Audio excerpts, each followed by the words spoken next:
మీరు ads run చేస్తున్నారా? చాలా డబ్బులు పెట్టి లీడ్స్ బాగా తెచ్చుకుంటున్నారు, అవునా? Very good. అయితే ఆ లీడ్స్లో ఎంత కన్వర్ట్ అవుతున్నాయి?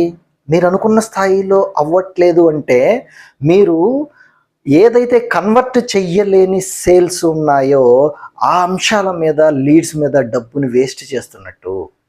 సో మై డియర్ ఫ్రెండ్స్, గుర్తుపెట్టుకోండి, మీ యొక్క బిజినెస్లో కన్వర్షన్ రేటు తక్కువగా ఉంటే మీరు ఏమనుకుంటారు అంటే లీడ్స్ బాగా వస్తే సేల్స్ బాగా అవుతాయి, కొంత కన్వర్షన్ ఉంది, ఇంకా కన్వర్షన్ రావాలంటే ఎక్కువ లీడ్స్ రావాలనుకుంటారు. అది ట్రాపు.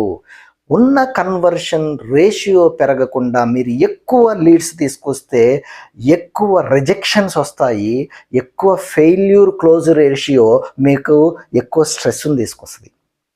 దాంతోపాటు ఇంకొంచెం డీప్గా వెళ్ళి ఏం చేస్తారు చెప్పిన, యాడ్ క్రియేటివ్స్ మార్చడమో, యాడ్ బడ్జెట్లు మార్చడమో, టార్గెటింగ్ మార్చడమో, అసలు యాడ్ ఏజెన్సీనే మార్చడమో చేస్తామో, అయినా కానీ కంట్రోల్ లేకపోవడంలో ఎంత చేసినా ఇంతే అనే భ్రమలోకి వెళ్ళిపోయే ఛాన్స్ ఉంది.